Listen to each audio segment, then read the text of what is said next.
Hello नमस्कार विद्यार्थियों, आज हम आपके सामने फिर उपस्थित हुए हैं एक नई क्लास के साथ में। और जो आज हमारी क्लास होगी वो भविष्य से संबंधित होगी। मतलब कहने का है कि जो हमारा टेंस होगा आज का वो होगा फ्यूचर का इंडेफिनिट। ठीक है, तो चलिए शुरुआत करते हैं अपने इस टेंस की। पहला सेंटेंस हमारा ये है फ्यूचर इंडेफिनिट टेंस, और इसकी पहचान जो होती है वो होती है गा, गी, गे आदि शब्द आते हैं किसमें? फ्यूचर के इंडेफिनिट में। जब इनको हम बनाते हैं ट्रांसलेट करने के लिए आई और बी के साथ में हम शैल और वर्ब की फर्स्ट फॉर्म का प्रयोग करते हैं। आई बी के साथ में शैल और वर्ब की फर्स्ट फॉर्म का प्रयोग करते हैं। और इनके अलावा अदर सब्जेक्ट के साथ जो हमारे अन्य सब्जेक्ट होंगे, अन्य कर्ता होंगे, उनके साथ में हमें बिल और वर्ब की फर्स्ट फॉर्म का प्रयोग करना है। ठीक है, अफर्मेटिव सेंटेंसेस में जब हम स्ट्रक्चर बनाते हैं तो किस तरह से बनाते हैं? सबसे पहले सब्जेक्ट, फिर विल या शैल, फिर मेन वर्ब, फिर ऑब्जेक्ट, फिर कंप्लीमेंट। वह कल यह कार्य करेगा, he will do this work tomorrow. वह कल यह कार्य करेगा, he will do this work tomorrow. दूसरा है तुम कल दिल्ली जाओगे, you will go to Delhi tomorrow. You will go to Delhi tomorrow. अध्यापक तुम्हें कक्षा में पढ़ाएंगे, अध्यापक तुम्हें कक्षा में पढ़ाएंगे। The teacher will teach you in the class, the teacher will teach you in the class. अब कुछ शब्द हमारे, ये तो हमारा हुआ सिंपल सा। अब कहीं कहीं पर ऑर्डर मतलब कोई आदेश देता है, वार्न कोई धमकी देता है, डिटर्मिनेशन कहीं पर दृढ़ता होती है, या नेसेसरी ये कोई कार्य अवश्य होता है, तब हम इनके साथ में क्या करते हैं? इनका अपोजिट कर देते हैं। किस तरह से? आई बी के साथ में हमें वहां पर बिल का यूज करना पड़ेगा, बिल, और इनके साथ में अदर सब्जेक्ट के साथ में शैल का यूज करना पड़ेगा।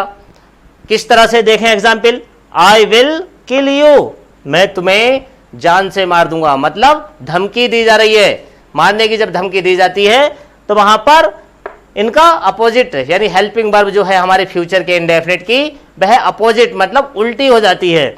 आई के साथ में हमने पढ़ा था पहले शैल, मगर यहां पर जब धमकी दी जा रही है तो आई के साथ में हमने बिल कर दिया। ठीक है, अब देखिए दूसरा, you shall do this work. भाई यू के साथ में तो हमने पढ़ा था कि बिल, कि हमारा आई बी के साथ में शैल लगाना है, बाकी अन्य के साथ में बिल का यूज करना है। जबकि यहां पर यू के साथ में शैल है, क्योंकि यहां पर कोई मैंने लिखवाया है नेसेसरी, ऑर्डर, वार्न, डिटर्मिनेशन। ठीक है, अगर इस तरह के हमारे शब्द आते हैं तो इनका उल्टा कर दिया जाता है। देखिए अगला, he will go to school tomorrow, he will go to school tomorrow. अब हमें इसका निगेटिव बनाना है। जब हम निगेटिव बनाएंगे सिंपल में तो कैसा होगा? सब्जेक्ट लगाएंगे, फिर बिल या शैल, उसके बाद नॉट, फिर वर्ब की फर्स्ट फॉर्म, फिर ऑब्जेक्ट, फिर कंप्लीमेंट। वह यहां नहीं आएगा, he will not come here, मैं घर नहीं जाऊंगा, I shall not go to house. ठीक है, अब करते हैं इसका इंट्रोगेटिव वाक्य। ठीक है, चलिए देखते हैं, चलिए देखते हैं इंट्रोगेटिव। इंट्रोगेटिव हमने पहले ही बताया था आपको कि इंट्रोगेटिव हमारे दो प्रकार के होते हैं। ठीक है, पहला होता है फर्स्ट टाइप इंट्रोगेटिव और दूसरा होता है सेकंड टाइप इंट्रोगेटिव। तो चलिए बात करते हैं हम फर्स्ट टाइप इंट्रोगेटिव सेंटेंसेस के बारे में। फर्स्ट टाइप इंट्रोगेटिव सेंटेंसेस, इसमें हम सबसे पहले बिल या शैल का प्रयोग करेंगे, क्योंकि हिंदी वाक्य में सबसे पहले हमारा क्या शब्द पहले लगा हुआ होता है। ठीक है, बिल या शैल के बाद में सब्जेक्ट, वर्ब की फर्स्ट फॉर्म, ऑब्जेक्ट, कंप्लीमेंट, और लास्ट में हम क्वेश्चन मार्क लगाते हैं। क्या वह अब पुस्तक पढ़ेगा? क्या वह अब पुस्तक पढ़ेगा? Will he read the book now. अगला है, क्या तुम घर जाओगे? Will you go to house, क्या तुम घर जाओगे? Will you go to house. इसी आधार पर हम सेकेंड टाइप इंट्रोगेटिव सेंटेंसेस इनको बनाते हैं। तो सबसे पहले हम क्या करते हैं?